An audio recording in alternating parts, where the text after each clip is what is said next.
Guys, welcome back to the channel. Before starting anything, first of all, subscribe my channel, press the bell icon. So today we are going to talk about mutual funds with new innovative ideas. So let's go. Hey guys, this is Simranjeet. Welcome back to the channel and hope you are all fine. And the main thing is that tomorrow is our exam of FMO, that is financial market operation, and this is the second topic, that is mutual funds according to Security Exchange Board of India. So hope you are preparing well for the exam. And before starting anything, if you want necessary explanation any according to your doubts about commerce field, then subscribe my channel, press the bell icon and comment yes if you got the full concept. So let's begin. So guys what is mutual funds. Mutual fund जो है वो सेबी के द्वारा define किए गए हैं, जो कि है securities and exchange board of India. Mutual funds SEBI के द्वारा डिफाइन किए गए हैं. SEBI that is security and exchange board of India. और सेबी के कंसेप्ट मैंने एक सेबी क्या होती है, इसकी रोल्स, रेगुलेशंस, पावर, जो ऑब्जेक्टिव्स, मैंने इस पर डिफरेंट वीडियो बनाई है. आप चाहे तो डिस्क्रिप्शन में इसका लिंक चेक करें और उसमें जाकर देखें. तो सेबी एक बहुत इंपॉर्टेंट कंसेप्ट है. एग्जाम में सेबी के आने के और म्यूचुअल फंड दोनों के आने के चांसेस हैं. So please go to the description. So what is mutual fund as per SEBI? Mutual fund as per SEBI guidelines एक प्रोफेशनली मैनेजमेंट इन्वेस्टमेंट व्हीकल है जो पूल करता है इन्वेस्टर से मनी को और फ्रॉम मल्टीपल इन्वेस्टर से, और उसे इन्वेस्ट करता है वेरियस सिक्योरिटीज़ में, जैसे कि stock, bonds, market instruments and other assets. So main meaning है सेबी गाइडलाइंस के अकॉर्डिंगली कि म्यूचुअल फंड वो होता है जो कि इन्वेस्टर से, different kind of multiple investor से मनी को पूल करता है, एक जगह इकट्ठा करता है और उसे डिफरेंट सिक्योरिटीज में, वेरियस सिक्योरिटीज में इन्वेस्ट करता है, जैसे कि स्टॉक हो गया, बॉन्ड, मार्केट इंस्ट्रूमेंट, डिबेंचर्स और अदर एसेट्स. सेबी रेगुलेट करती है mutual funds in India to ensure transparency, investor protection and fair practices. I think I don't need to explain it. Our framework in mutual fund is governed by SEBI Mutual Funds Regulation Act 1996. So this is the very, I think, suitable definition of mutual funds. You can pause the video or take the screenshot, or you can also note down on your notebook. So अब हम बात करते हैं features of SEBI regulated mutual funds. This is the key features. 5 features हैं. सबसे पहले pooling of funds. Investors contribute करते हैं मनी जो कि प्रोफेशनल फंड मैनेजर द्वारा मैनेज की जाती है. फिर आती है हमारी डाइवर्सिफिकेशन. जो फंड वैरायटी ऑफ सिक्योरिटीज में इन्वेस्ट करते हैं, जैसे कि हमने अर्ली डिस्कस्ड, और रिड्यूसिंग रिस्क थ्रू डाइवर्सिफिकेशन. अब आती है हमारी नव, जो कि नेट वैल्यू एसेट्स. नव रिप्रेजेंट करती है म्यूचुअल फंड्स की पर यूनिट और डेली डिस्क्लोज होती है ट्रांसपेरेंसी के लिए. और फिर आता हमारा ट्रस्ट स्ट्रक्चर. म्यूचुअल फंड जो है वो इस्टेब्लिश करते हैं ट्रस्ट को एंड मैनेज किए जाते हैं स्पॉन्सर गवर्न, जो कि गवर्न स्पॉन्सर किए जाते हैं बाय अ ट्रस्टी, और ऑपरेट कर दी जाती है asset management company.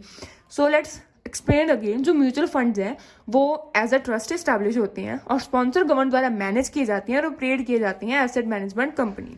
So next हमारा आता है रेगुलेटरी कंप्लायंस. जो सेबी है वो ऑल म्यूचुअल फंड्स को मैनेज करती है to other to disclose norms, ताकि वो अपने नॉर्म्स को डिस्क्लोज करें, और रेगुलर अपडेट्स प्रोवाइड करती है और इन्वेस्टर की इंटरेस्ट को प्रोटेक्ट करती है.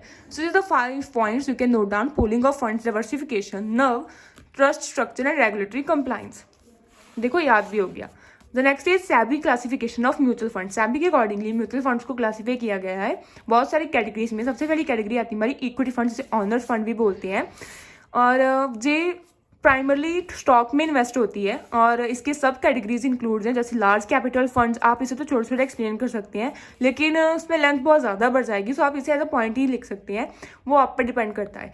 लार्ज कैपिटल फंड्स जो large companies, large kind of organisation के लिए ज़रूरत होता है, वो होते हैं लार्ज कैपिटल फंड्स.